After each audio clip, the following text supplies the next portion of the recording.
Últimos días de Clayton y Co, creo que ahí ese trabajo se nota un montón. Porque, ¿quién sabe de la fotografía mortuoria? Yo sé. Entonces, yo creo que ahí se nota un montón cuando uno va leyendo el libro, es como, oh, todo el trabajo de investigación para saber y expresar muy bien en la narración las técnicas que se utilizaban. Y yo creo que igual ese libro en particular creo que deja muy en evidencia como todo el trabajo más de investigación sobre algo tan específico sobre el cual se sienta, ¿no?, todo el resto de la novela y todo el drama también que vive la protagonista. Lo ficticio, insisto, se supedita en lo real. Entonces, yo necesito realizar una investigación muy rigurosa sobre el tema principal, sobre el contexto, sobre el año específico en el que está ocurriendo todo, etcétera, etcétera, y con toda esa información yo armo lo ficticio que necesiten, ¿sí? Entonces, en el caso de los últimos días de Clayton Co, como es thriller histórico o terror histórico, yo tenía mucho más espacio para crear, ¿sí? Entonces, efectivamente, de acuerdo a la evidencia que tenemos, que no quiere decir que no haya existido, pero no tenemos evidencia, no tenemos evidencia de que haya existido en Chile un estudio dedicado específicamente a la fotografía mortuoria. Sabemos de algunos fotógrafos que sacaron fotografías mortuorias de forma más o menos como on demand, ¿no?, de vez en cuando, pero un estudio dedicado específicamente a esto no tenemos ninguna evidencia que haya existido, como sí hubo estudios de este estilo en otros lugares, en otras grandes capitales del mundo. Entonces, los últimos días de Clayton Co, lo que hago en la novela es crear un estudio de esta naturaleza en Chile y mostrarles cómo creo yo que podría haber funcionado un estudio de estas características en el Valparaíso de fines del siglo XIX, tomando toda la información que ya sabemos de cómo funcionaban estos estudios en otros lugares del mundo, en Madrid, en Nueva York, etc., porque de eso sí hay información.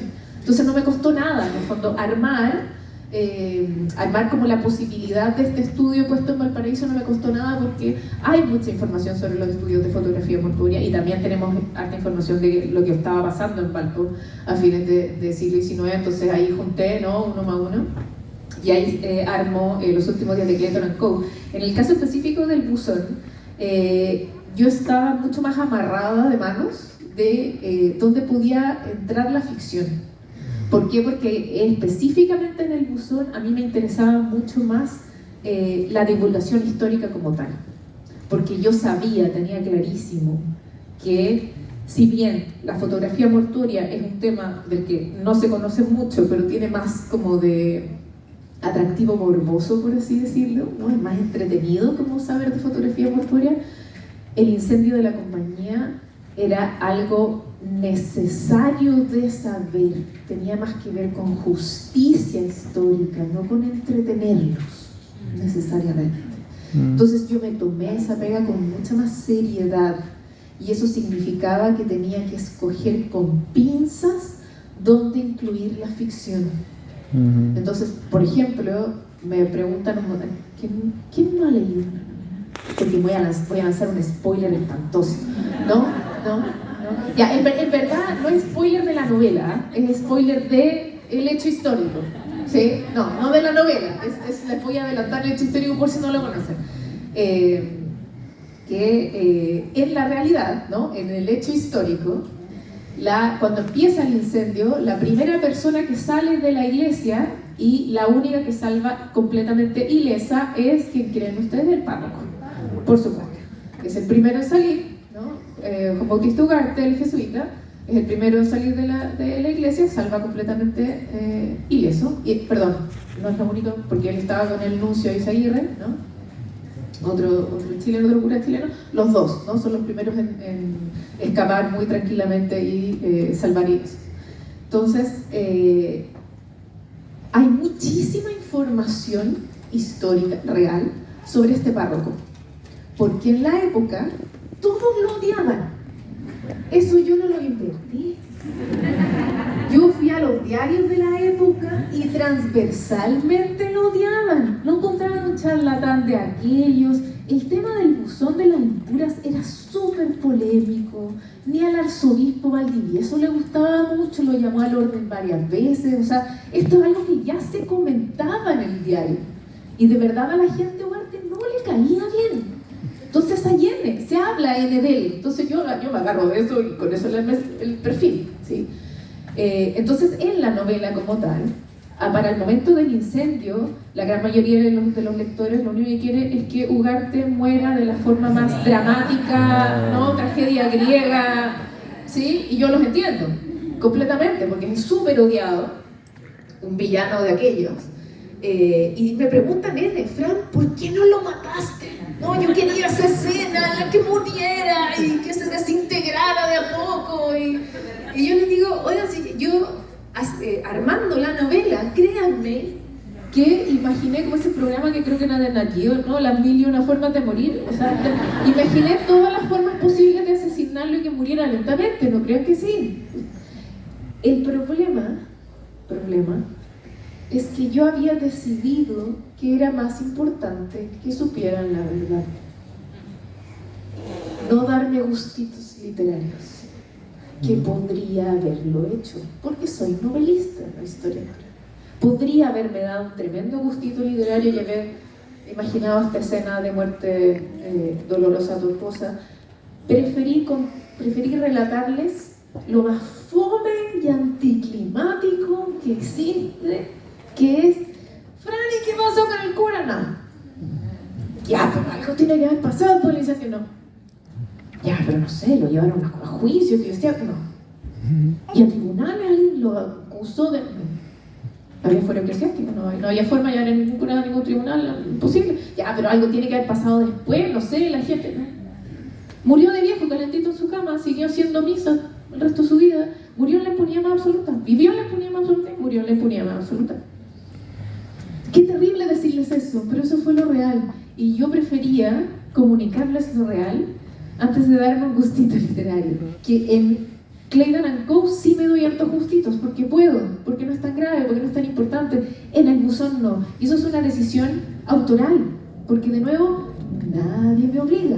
Me obligué yo solita a ser rigurosa en lo que les iba a contar sobre el incendio de la compañía, en gran parte, porque por supuesto que hay ficción, y perdón con esto cierro, que es que por supuesto que hay un montón de elementos de ficción, pero por lejos lo más importante que es ficticio, y esto es ficción especulativa, que esa es mi pega principal, es que no sabemos, de nuevo, y probablemente nunca vamos a saber, por qué estas mujeres se decidieron denunciar en las cartas del 8, específicamente del 8 de diciembre, probablemente nunca lo vamos a saber.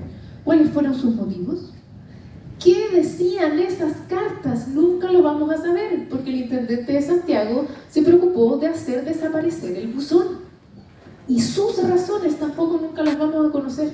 Entonces, mi pega fue tomar esas grietas en la historia con H mayúscula, y llenar esas grietas con ficción especulativa, pero no con información que yo me saque del sombrero del mago, sino que después de una investigación muy rigurosa, contextual, de qué estaba ocurriendo en la época, cómo funcionaban las mujeres en la época, qué es lo que estaba ocurriendo, qué pasaba con la iglesia, bla, bla, bla, la secularización del Estado, y qué sé yo, y con todo eso sacar algunas conclusiones y llenar estos vacíos. ¿Por qué? Porque puedo, porque soy novelista y no soy historiadora, ¿sí? Pero con eso vuelvo al punto inicial, que era, nunca olviden que cuando leen novela están leyendo ficción. No importa qué tan bien investigado esté, siempre vayan a las fuentes primarias, porque el novelista tiene la potestad de crear lo que se le ocurra, ¿sí? Así que, aunque el juego es, créanme, todo lo que yo les cuento, créanme nomás, síganme el juego, es un juego, igual, al final del día es un juego, ¿sí? Entonces siempre, todo lo que les llame la atención de una novela, un nombre, un hito, una fecha, un lugar, anótenlo por ahí y después se lo van a buscar a la biblioteca, van a las fuentes directas, ¿sí? Realmente al libro de historia, chequeen todos los datos, no se compren necesariamente todo lo que lean en una novela directamente, ¿sí? De nuevo, no les estoy pidiendo que me crean al tiro, síganme el juego, pero sean responsables también en su lectura de decir, lo que sea que me encantó, o si quiero saber algo más, voy a ir a una fuente bibliográfica a corroborar los datos. ¿Sí? Oye, Fran, ¿y qué lees tú? ¿Qué te gusta de todo, leer? hasta el manual de micrófono. Todo. ¿Pero qué estás leyendo ahora, por ejemplo? ¿O tu último libro? A ver, lo último que leí... Bueno, es que todas mis últimas lecturas fueron para mi última novela, que sale pronto. Entonces, claro, todas mis últimas lecturas fueron tesis doctorales, son como papers. Pero ¿qué les puedo adelantar? Que la editorial no me mate porque no puedo contar nada sobre la novela nueva. Ahí, por ejemplo, podríamos esperar una novela que tiene más margen a la ficción o una novela que en contraste hay un compromiso de contar la verdad y en las grietas meter la ficción. No, muy buena pregunta, gracias alcaldesa. No, esta es una novela que está mucho más cerca de Los últimos días de Clayton Co. que de El buzón de las impuras. Totalmente, ahí me doy hartas libertades porque es una historia que quería contar con perspectiva de género, pero lamentablemente aquí sí que este es un tema en el que hay mucho vacío histórico, mucho vacío de evidencia, mucho vacío de documentación. Entonces, inevitablemente había harto que imaginar, harto que especular. Entonces claro, decidí que, ok, esto es ficción histórica pura, ¿no? O sea, es realmente en un contexto histórico muy preciso, en un momento preciso, obviamente, de la historia de Chile, con muchísima investigación rigurosa, real detrás, por supuesto, pero el tema principal está tratado con bastante de ficción, justamente porque me encontré con que había mucho vacío y había harto que imaginar de cómo era, ¿no? No sé qué más decirle como para no caer en que después me vengan a buscar a mi casa en la editorial. No puedes contar nada, pues de verdad, hay un asunto como de confidencialidad que no puedo contar todavía. Yo espero prontamente poder estar contándoles de qué se trata esa novela. De todas maneras, que sí les puedo decir es que está obviamente está ambientada en la misma época que todas las demás. ¿Sí? Todas mis novelas era victoriana en Chile. ¿Sí? Entonces, más o menos concentrado segunda mitad del siglo XIX, más o menos, ¿no? Entonces todas las novelas pasan más o menos en el mismo periodo, que eso significa que a pesar de que son historias que son autoconclusivas, son independientes, al mismo tiempo se cruzan. Entonces hay personajes que se cruzan, hay ciertos hitos que se cruzan y... Sí, porque yo tengo como esta obsesión de tratar de entregarles la mejor experiencia de lectura posible, y una de las capas de esa experiencia de lectura es que si has leído más de una novela histórica mía, te vas a encontrar con que, ¡ay, este personaje ya lo conozco! Pero antes era viejo, que tiene 6 años, y digo, yo ya sé, está lleno de easter eggs, en el fondo, para quienes han leído todas las novelas o han leído varias, se sorprenden, ¿no? Yo ya lo conocía, o esto de aquí, ¿sí? Entonces, me gusta como entregar ese trocito adicional a la experiencia de lectura a quienes han leído todas mis novelas, o quienes leen todas mis novelas históricas. Pero al mismo tiempo también para mí es importante entregarles libertad absoluta en la experiencia. Por eso es que yo no hago sagas. Esto es un universo cohesionado, no es una saga, porque no están obligados a tener que leer uno para entender el siguiente, nada. Pueden leer uno solo, pueden leer dos, pueden leerlos todos, pueden leerlos en el orden que se les ocurra. Libertad más absoluta para el lector, cero esclavitud. Pero si es que quieres leerlas todas, hay un regalito para ti, por así decirlo, que es esta capa adicional en la experiencia de lectura que hace que en realidad pareciera que estás leyendo como una sola gran historia, si juntas todas las novelas. Entonces la novela que viene, la nueva, se enmarca en esto mismo. Está, de hecho, cronológicamente, está justo, claro, la novela nueva termina justo donde empieza Clayton Co. 1887. Más que eso no puedo decir, que yo no me presiono. no puedo decirle porque después van a dejar conmigo mis jefes, se enojan conmigo, pero de verdad espero prontamente poder estar dándoles más info. Sí, bueno, y eso, a mí en lo personal, eso es lo que me gusta también de Bluebells, que te permite como ver otra dimensión de algunos personajes. Yo igual lo que quería también traer, ahora vamos a abrir también el espacio para que ustedes puedan obviamente hacer preguntas, pero yo me siento preocupada y pesimista por el escenario actual. Quiero ser muy honesta en eso, y sobre todo en lo que nos toca a las mujeres. Yo siento que muchas veces tratamos de hablar del feminismo como con harta consigna o tratando como de de no hacerlo desde el sentido común. Y yo creo que algo como muy notable, al menos de las 3 que yo he leído de tus libros, es que a través de la historia que se cuenta en la novela, se puede ver o se puede disputar ese sentido común, ¿no? De la posición histórica que hemos tenido las mujeres, que no es algo tan lejano, si lo pensamos en la perspectiva histórica, y el que lo esté contando o lo esté padeciendo un personaje al que uno ya le va agarrando cariño, al que quiere que ojalá le resulte esta historia, que tenga un final feliz, por decirlo de algún modo, hace también que nosotras podamos tener esa perspectiva del rol que nos ha tocado en la historia de las mujeres. ¿Y por qué estoy tan preocupada ahora? Porque en los momentos de crisis siempre el hilo se corta por lo más delgado. Y lo más delgado seguimos siendo nosotras, y siguen siendo también quizás las diversidades en particular, y también otros grupos de personas en la historia, pero hablando, centrándolo solo en las mujeres. Entonces, sí, yo creo que ese igual es un aporte súper interesante que hace Fran, que tu libro, en el caso del buzón, pero que es algo que yo creo que los últimos días de Collector & Co. y Bluebells también lo hacen, es dar cuenta de lo importante de que tomemos conciencia de lo que nos ha tocado en la historia de la humanidad, y también de cómo somos capaces las mujeres y los hombres, que se dan cuenta también de esto, de colaborarnos en lo que se nos viene, porque son momentos difíciles. La pandemia, por ejemplo, significó grandes retrocesos para las mujeres en la inserción a los espacios laborales, y retrocesos también en pérdidas también de oportunidades, y vivir mucha violencia dentro de los hogares. Sí. Y ahora, también ante las crisis económicas, eso destapa otras posibilidades también para nosotras las mujeres.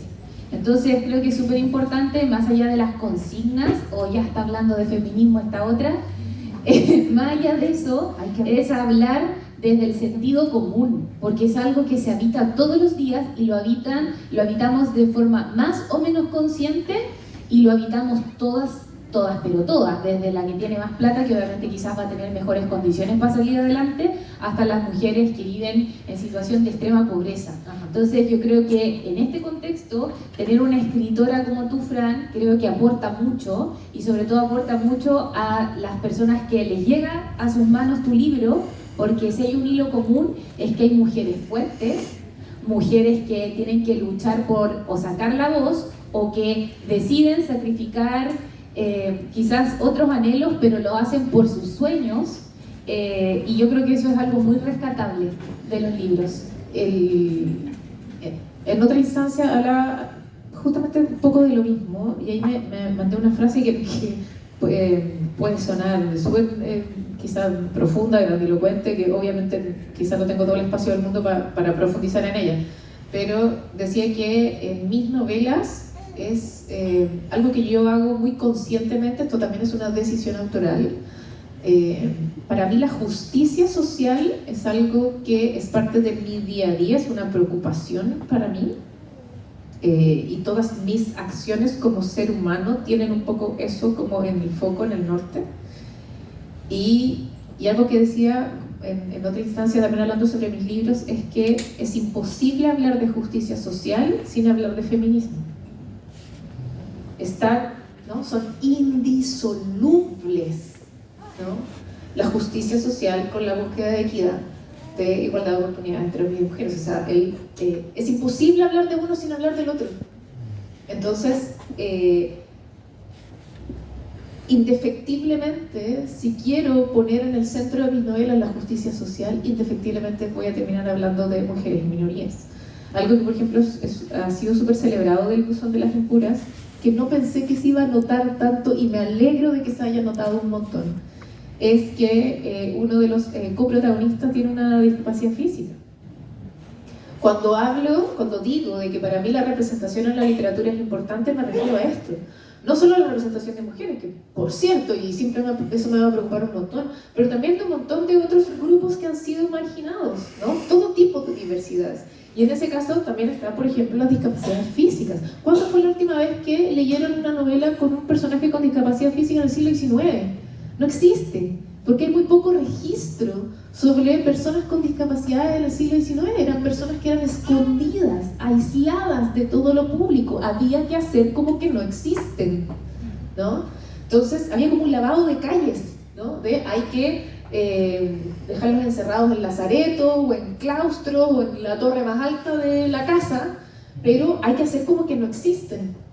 Y aquí lo que yo hago es presentar un escenario en el que hay como una obligación de mostrar a el hijo que tiene discapacidad porque al patriarca no le quedó de otra.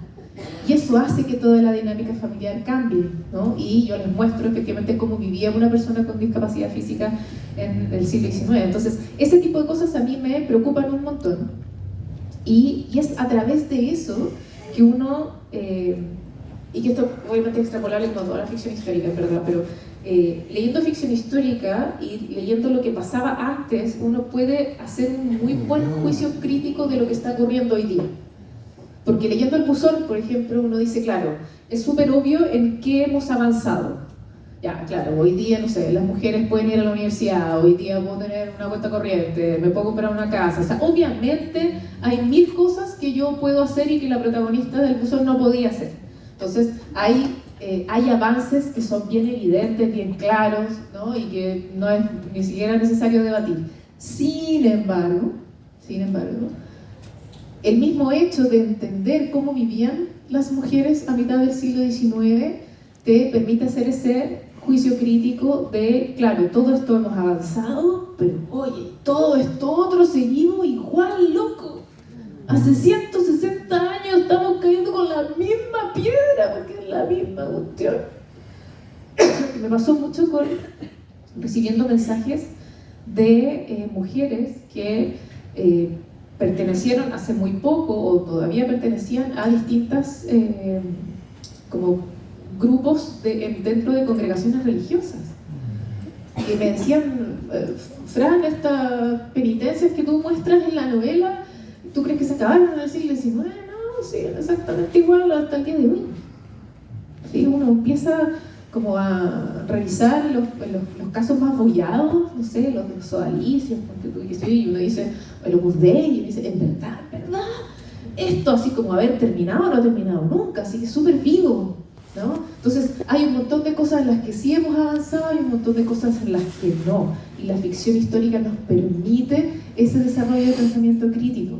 Y tomando lo que decía la alcaldesa, es Simone de Beauvoir, ¿no? Decía que tenemos que permanecer vigilantes respecto a nuestros derechos como mujeres, porque basta una sola crisis religiosa, política, económica, para que quienes sean las primeras en perderlo todo somos nosotras, ¿sí? Es terrorífico pensar que el cuento de la criada estamos así de que sea real, ¿no? Que ya no es ciencia ficción, sino que ¿no? ya dejó de ser una distopía, sino que es una realidad súper posible, que en algún minuto dijimos, ya, pero ¿cómo? Y hoy día estamos así, a nada, ¿sí? Entonces, y qué terrible es vivir en permanente estado de alerta. Es un nivel de estrés horroroso. Y aquí, insisto, no solo hablo de mujeres, hablo de todas las disidencias, hablo de todas las minorías. Estamos en permanente estado de alerta, porque los primeros en recibir una patada vamos a ser nosotros, ¿sí? O los más débiles, si se quiere, o los más necesitados, siempre van a ser los primeros en sufrir en cualquier tipo de crisis. Entonces, algo que me gusta hacer con mis novelas es, sí, mostrarles cómo vivía la sociedad chilena en segunda mitad del siglo XIX, que podamos tener esa reflexión de, oh, mira todo lo que hemos avanzado, porque obvio que hemos avanzado en un montón de cosas, pero al mismo tiempo hacer la reflexión de en lo que no nos hemos movido ni un centímetro y qué es lo que podríamos hacer para que sí nos moviéramos, qué sí podríamos hacer para a lo mejor cambiar algunas cosas. Entonces, yo estoy como en una parada muy parecida que es, en este minuto lo veo todo negro, encuentro que todo es espantoso, ya no veo noticias, nada. En Instagram a veces me aparece cosas y digo, no, ya qué pasó ahora, porque además pasan 4 cosas al día, entonces uno ya, además ya no quiere seguir el ritmo porque cada cosa es más absurda que la anterior, entonces todo es muy terrible. Entonces es como para estar pesimista. Sin embargo, sí creo, esto es súper quijotesco, yo lo sé, Pero sí creo que en los peores momentos de crisis surgen las mejores ideas, las personas más creativas, los liderazgos más genuinos, y tenemos que aferrarnos un poco a eso. En el buzón de las impuras tenemos a un grupo de mujeres que saben perfectamente que lo que van a hacer probablemente no tiene ninguna salida, ningún fin, que probablemente nadie las va a pescar, que probablemente nadie les va a creer. O sea, tienen todo en contra, todo. En el momento más hostil sociopolíticamente para las mujeres, deciden hacer algo súper revolucionario, sabiendo el costo social que tiene, el costo familiar que tiene, y deciden hacerlo igual. Y ellas nunca vieron el resultado de lo que intentaron hacer, porque murieron en el incendio. Pero algo que yo siempre explico es que es imposible comprender a cabalidad todo el proceso de secularización del Estado sin el incendio de la compañía. Porque es el minuto en el que se mueren estas 2000 mujeres, quedan cientos de niños huérfanos, un montón de familias destruidas, cientos y cientos y cientos de viudos, y viudos con poder, viudos que pudieron golpear la mesa, viudos que pudieron decir: se acabó el lobby de 15 años de esta ley progresista, sale ahora. Yo siempre digo que no es casualidad que menos de un año después del incendio de la compañía, en Chile tenemos la primera ley de libertad de culto. No es casualidad que con el Código Penal tipificado 1875 en Chile, una de las primeras medidas que se toma con Código Penal en Chile es quitarle el fuero a los curas. ¿Por qué? Porque llevaban una década justamente esperando poder quitarle esa impunidad a los curas, que es una de las razones por las que jamás se pudo llevar a juicio a Juan Bautista Ugarte. Entonces, y aquí les acabo de nombrar dos cosas de muchas, hay muchísimas consecuencias clarísimas del incendio de la compañía, del buzón de las impuras, en lo político, en lo social, en lo económico en Chile. Entonces, las hijas de María nunca pudieron ver, no pudieron ser testigos directos de lo que su valentía generó, pero hasta el día de hoy, 160 años después, nosotros estamos viviendo las consecuencias de eso, y las buenas consecuencias también. Entonces, creo que incluso en los peores momentos hay razones para resistir, ¿no? Un poco, ese es como el mensaje que me lo tengo que decir a mí misma también, porque a veces se me olvida, pero sí, siempre hay razones para resistir. Bueno, gracias, Fran. Vamos a abrir palabra para las personas que quieran preguntarle de pronto a Fran algo respecto de sus libros, quieran entregarle un mensaje también a la audiencia. Un aplauso por tener el discurso. ¿Para qué me invitan? Gracias.